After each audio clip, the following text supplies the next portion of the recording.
Assalamu alaikum everyone. I hope I'm audible.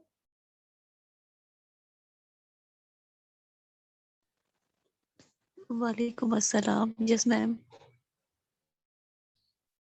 Okay, so I would like to introduce one of my closest friends to you all.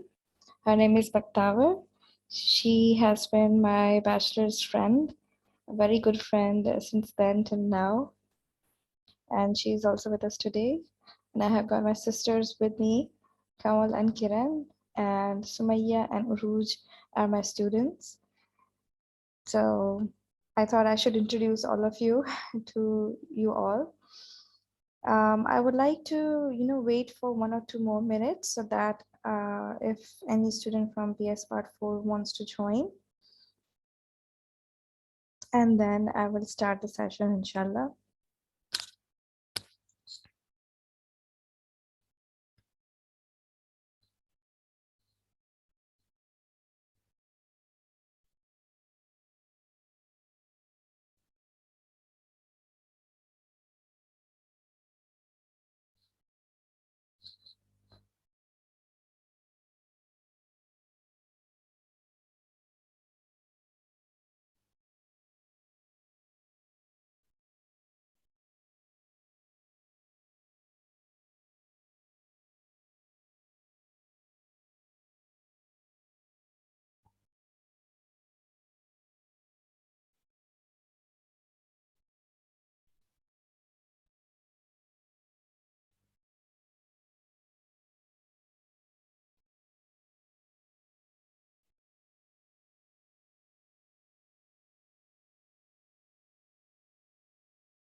Please let me know the screen is visible to all of you.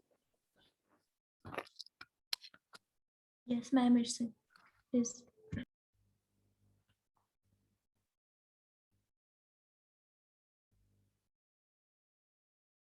All right, I would wait for 1 or 2 more minutes and then I'll start the session.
All right, so let's begin with the session.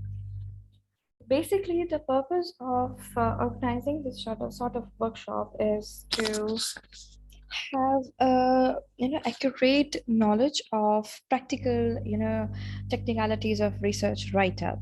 See, when we learn research as a process, it's something different. But when you're doing it actually in your practical thesis write up, it's completely different, in different in a way that you're going to execute the things that you have learned already. So it's more like theory and practice sort of thing. So we had this sort of need in students of final year. So that's the basic background of organizing this sort of workshop with students. Let's move ahead. As you can see from the title, it says workshop on recognizing research designs and research write-up technicalities. So today we are going to learn about the introduction of research and a little bit those theoretical backgrounds that we need to build up so that we can understand research in a better way. And then tomorrow we will be touching on the technicalities, inshallah. I mean, today as well, if the time allows, it depends.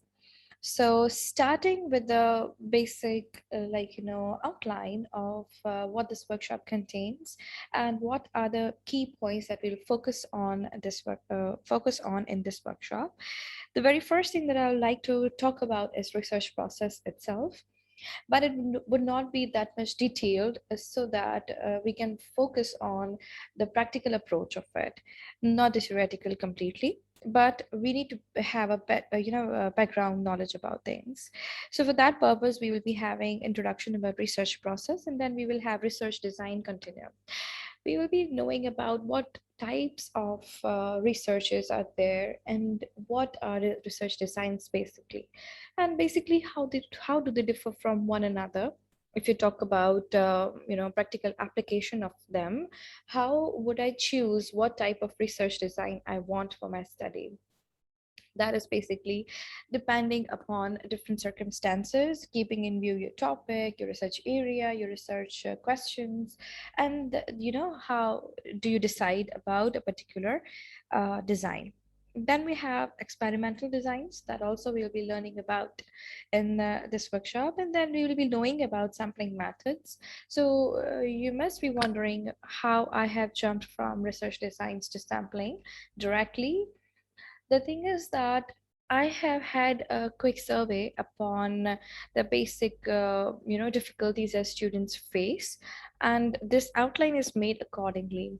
The students have answered multiple, difficulties that I have planned to answer in the rest of the three lectures as well.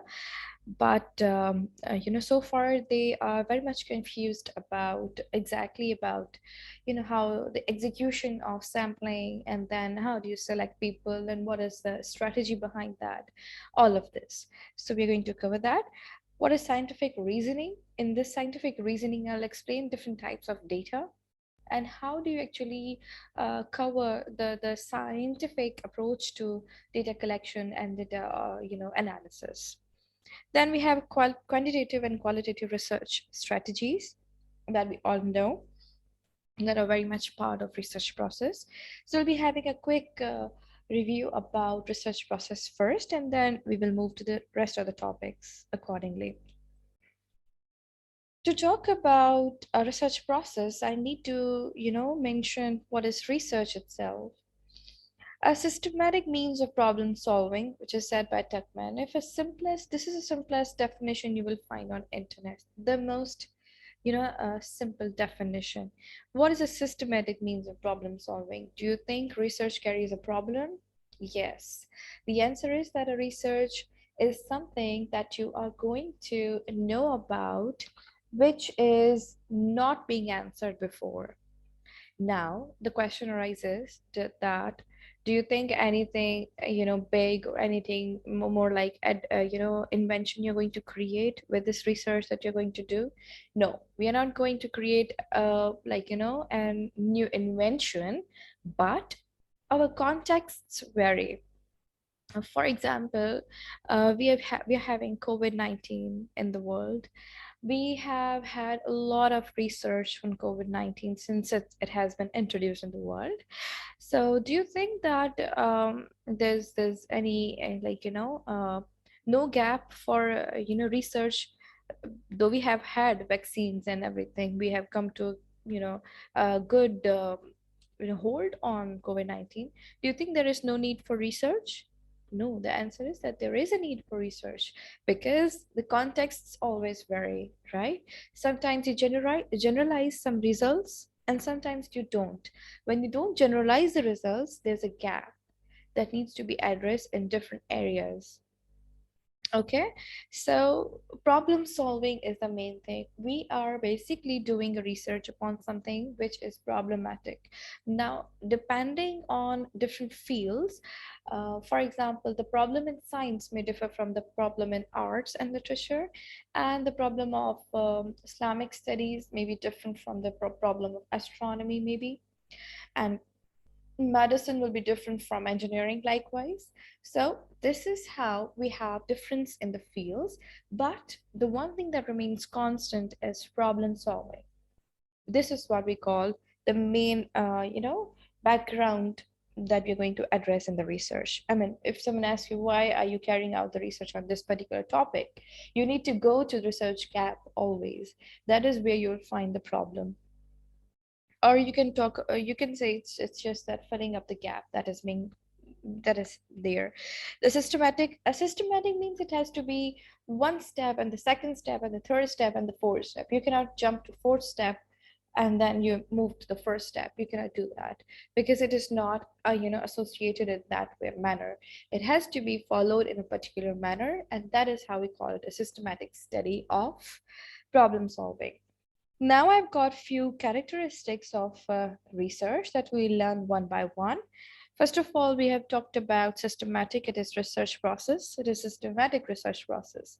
Now that means it has to be in a particular order, and we cannot change the order based on our likings or dislikings or maybe difficulties and easiness. The second thing is logical. It has to be inductive reasoning or deductive reasoning. In either ways, it has to be a logical thing. Now the question is that normally, since I am supervising literature students. So the commonly asked question up to now is, Miss, how do we know if the research question that we have made is logical or it is not? Since we are having, literature is all about observation. The answer to this question is, see, whenever we are talking about a thing which is related to someone else, for example, I have just mentioned the definition that is provided by Tuckman on research. I have to be logical, and I am logical. Now, logical does not always mean that it should make proper facts and figures. If it is making sense to you and it has a reference, it is logical. Okay, so depending on certain fields and certain difference in the fields, we might have slight difference or variation in the definition as well. So the term logical here means whenever you are having particular reference and particular words of people, and you can quote them to state your words and your point of view, you can say it is logical. Okay, for example, I say I like blue. Okay, and another person asks me, why do you like blue? I've got no reason. I will say, because I like this color, because it feels fresh to me, because this. These are characteristics that I'm providing, and these are evidences that I'm providing, but they are very much personal to me. I cannot say that, I cannot generalize these characteristics to all of us because it might be different. Our favorite color might be different from person to person. So in this way, it is logical in a way that it has a particular reference to support the evidence. Okay, like we're going to learn in the research process ahead. When we are going to write literature review, we have to mention what is being said by whom. If you're not mentioning that, that means that study is not logical, because it always should be giving reference to the original words of the speaker or the writer or whosoever the person is, contributor, I mean. Okay, if you're giving reasons to them, you are being logical. Okay, yeah. Now we have two different types of it, inductive and deductive, which we will learn eventually. The third is empirical, evidence-based. Likewise, all these points are interconnected to each other. When you're talking about empirical, it has to be scientific. By scientific, I mean it needs to be it needs to be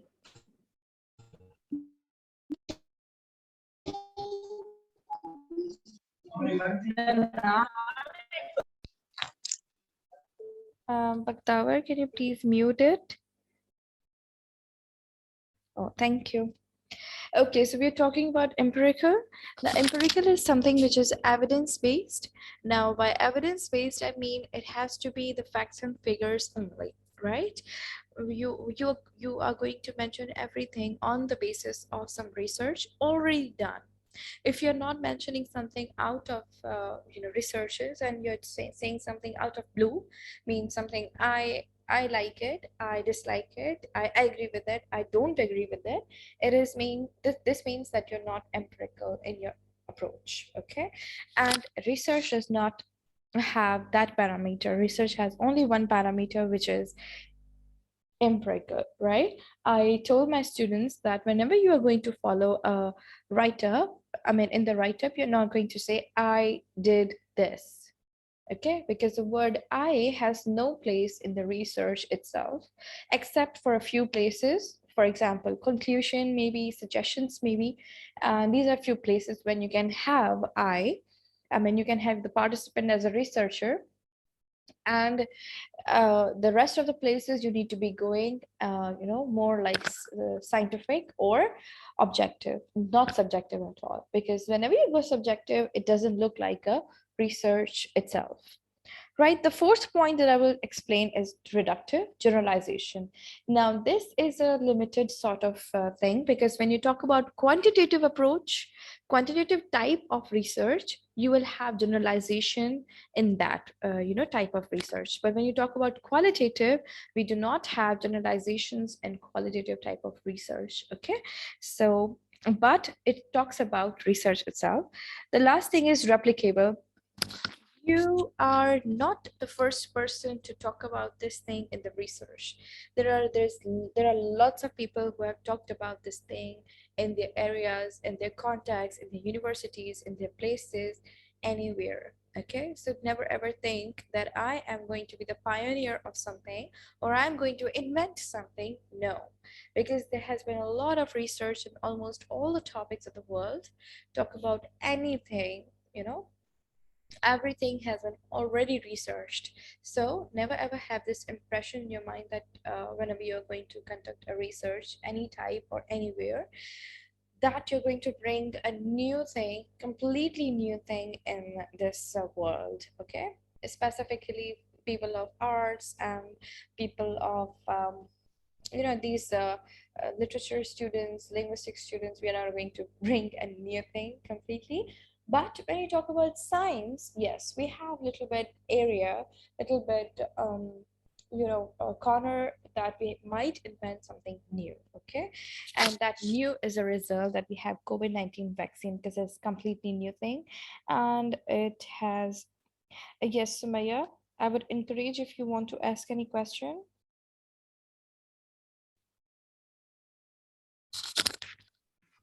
Ma'am, Yes. ma'am, as you said that you are not the inventor in your field while you're doing your research. Hmm. So, ma'am, how would while doing research we can find gap? Okay, that's why I said that we have got contextual variations. For example, taking example of the poem we had in metric class, that is the voice of God. Remember, all of us can remember that. For example, that poem is written on mystic thoughts, like to hear the voice of God, or to talk to God, or the search of God, in simple words, I must say. That poem is written in the area or context of searching for God. Okay, the words might be different. The voice of God, it's a separate poem, the words are different, but the idea is same. Okay, finding God, searching God. Now, do you think the whole saints and poets in this world have had any other idea? No, they have the same idea. that we are going to search God, we are going to find the God, but the words might be different. The same applies to research. We have the words which are different, but the ideas are there. Okay? For example, a literature student is researching upon, for example, any alchemist, for example. Okay? Now, do you think if you are going to work upon alchemists, there are no any other people in this world who have ever worked or criticized on the on alchemist? The answer is no. There are people, but in your context, you're bringing up that thing in your context which was not there, and that is where you are filling up the gap. Do you understand? We have ideas which are there, but we are replicating the ideas in different areas, in different contexts, in different institutions, and with different people. Talk about anything. When you're making that same thing and you are reproducing it, see, research itself says you search it again. Okay, so you're reproducing it in this context, in your context. That is when you say that it is filling up the research gap. So basically, what is research gap itself? I've already explained nicely that when you say, okay, that this is particular area that I'm working upon, and it is not have been experimented or worked in my context already, so that is why I'm choosing that particular book, that particular topic, that particular experiment, if you talk about field of science. So that is how you're going to address research gap, and that is how you're going to invent something. Talk about it, inventing something new in your context. It is not something new for the world. Okay, so the same concept of generalization, you cannot generalize it to the world, since the world already has its gap fulfilled, and you have not have this area researched in your context. So that is how it says. Ruj, is my voice clear now? Is there any difficulty in? No, ma'am. Okay. Is there any difficulty with any other student as well?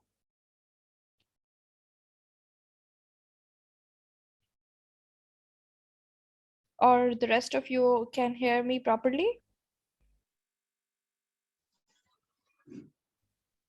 Ma'am, Yes.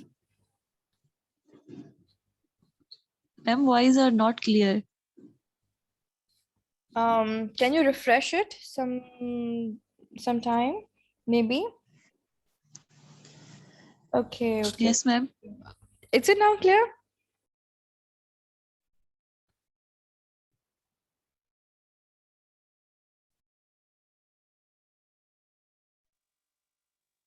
Is it clear now? Ma'am, Yes, I can hear you. yes, ma'am. Okay. So let's talk about now the research process itself, okay? Now that I'll explain with the chart or with the table. So let's go through it. First of all, since I have been talking about filling out the gap and looking for different researches already done, so we call it literature review, okay? You need to, look for the topic that you are thinking to work upon in the, different areas. Like you talk about that topic on Google, search it on Google, maybe on library, in different books. You need to locate different literature on the topic that you're already working. Now the question arises, how does that happen? That happens, my dear, as I've just explained, the concept of mysticism applies on anywhere, poets on anywhere in the world, but all of them compose different poetries, right? So the input is same, the output is different. Do you understand it that way? The input is same. Okay, the teacher explains the same concept to all the class or all the students of the class, but when the students reproduce it in the exam, it's different, right? All the students reproduce in their own particular way of thinking and their own understanding. So the output is different. This is how things work. The same thing is here. The same thing applies here. When you talk about research, we are having the same idea, right? We're having the same thoughts, but people have reproduced it, people have worked upon it differently, and we are going to work upon it differently, but the input, the basic theme, the basic idea is same. Okay, so first of all, you need to, search for literature that is available on the topic that you're working upon. Now, there is a confusion.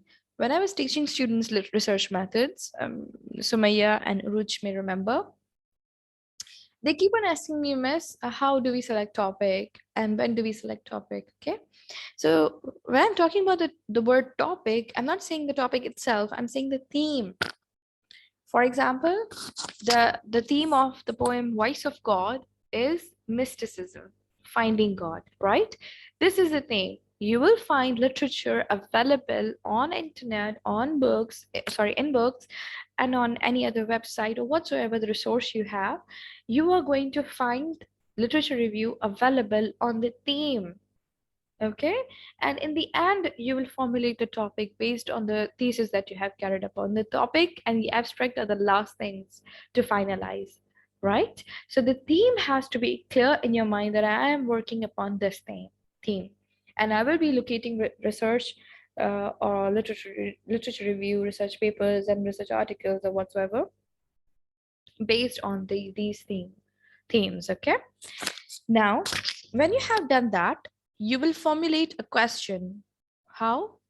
You will formulate a question based on the literature that you have got. Okay. For example, you are working on computers. For example, since it is a general theme or general idea, so that's why I'm using that. For example, you're working on computer literacy. That means computer knowledge of computer, right? For example, you're working upon computer literacy. Now you need to search the research articles that are already published and the research theses. You might find thesis, or you might find papers, you might find websites where people share their work. You might find these resources, or you might have experience of the books as well. Whatsoever, you will look for one thing, which is computer literacy. All right. Now, when you have had enough resources, for example, you got research papers, you got one thesis, you got one book section, that's it. You have, 4 to 5 things with you, research papers and all these resources with you. What you will do is you will get to read all of them, and you will, understand, okay, now my perception is clear. Now I know I am going to work upon this particular area in computer literacy. Or how am I going to work or research on computer literacy? It also matters from person to person. Based on them, now you will have a question. This is the question that I'm going to answer, right? For example, what is computer literacy? Okay, this is how teachers give questions to you in exams. This is how you're going to, this is very, very basic, very simple, though we do not go for these basic ones, but for the sake of explanation, I'm using very basic question, which is, what is computer literacy? Okay, or what areas do computer literacy work upon or cover? Okay, this is a very simple question. So we're going to formulate a question based on the literature that we have read. Okay, so the first thing is not writing chapter 1, which is introduction, but the first thing is locating the literature that is available on your theme that you have selected, right? Second, select an appropriate research design. Same, you need to see what research design suits for your research type. Okay, for example, I am going to know how many people were affected in COVID-19 in the world. Now, what do you think? How many? This many talks about number of people, right? I am nowhere on this earth going to go for qualitative study. I will be going for quantitative study because I'm talking about number of people in the world. Now you see, you might be very much aware of what destruction COVID-19 has made in the world. So there will be, number of people, like many people, okay, millions of people maybe. I am working on millions of people right now with this particular, theme with, including COVID-19. So I will be selecting a research design accordingly. If I am not going to work upon that, I need to change my research design. Okay, so the research design is selected on based on what you're going to do in your research, right? Then we have collect relevant data. When we know we are going to work on COVID-19, we will be, formulating, process of data collection accordingly. I cannot go when I'm searching for researching on COVID-19 and I can go back and see what does people, how many people are there for computer literacy and how many computer literate people are there. No, because it does not make any logical connection. Remember, we are going to always and always have logical connections in research, and if you're not going to do that, my dear, it is not a research. All right. Okay. Then we have interpret findings. Now, see, the word interpret is different. Interpret means interpretation. It is taken from the word interpretation. Now, interpretations are different. Okay. For example, my interpretation on COVID-19 may be different from someone else, though we know facts and figures, right? Facts and figures are there. How many people have died, how many people have affected, how many vaccines have been given to people, etc., etc. Everything is clear with us. But you might have heard people saying, नहीं नहीं नहीं Covid तो कुछ भी नहीं है, ठीक है, और आई डोंट नो, मुझे इस पे यकीन नहीं है, या वैक्सीन वैक्सीन कुछ नहीं है, उससे कोई काम नहीं होता, कुछ भी नहीं होता. You might have heard these common phrases people say in your surroundings, and I have heard them too. The reason is that people have different interpretations, even if when they are exposed with the truth, right? So as an individual, we have difference of opinion. I might not agree with the world, and that's okay. Okay, because we are not bound to, agree with everything that is proposed to us. So in that manner, what happens is, whatever the data you've got, okay, you will try to analyze that data, and here in interpreting findings, you need a help of an expert, because you are here one person who is observing the data, analyzing the data. Okay, you might be biased, you might get opinionated. Okay, and sometimes happens in qualitative types of research. So there's a chance that you might predict, findings in a different manner, which actually would not have been the case. So in some researchers, basically, the researchers go for pilot study, which means they go for testing on a small number of people, a group of people, before they're actually going for the data collection, which they have planned for their research study. So that helps them in knowing that, okay, I have formulated the questions correctly and my answers are completely based on them, and yeah, I'm getting the good response. Sometimes what happens when you go for questionnaire, people just, they don't pay close attention to questions and options.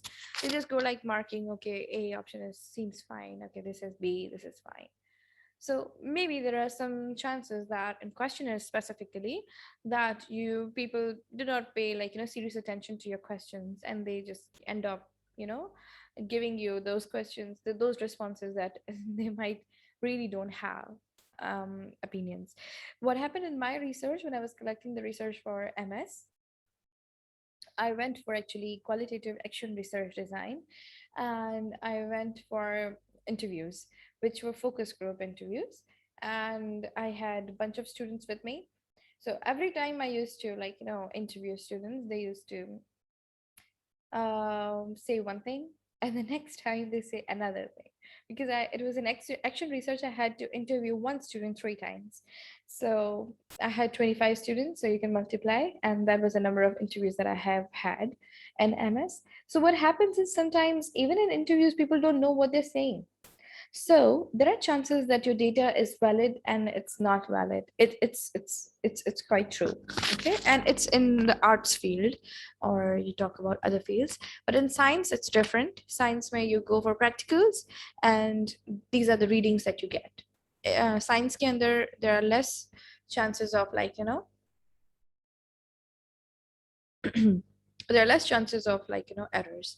But in when you when you're exposed to people, talk about questionnaires, talk about interviews, talk about surveys, these things happen. So you need to say it is interpretation of findings, and you need to get it checked by an expert with you.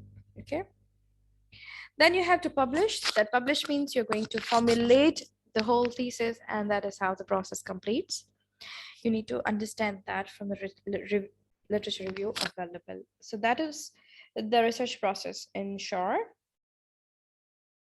Now we need to see how does that work in practically. So the basic thing is it is theoretical. I have already told you that we teach research method subject, which is theoretical. Okay.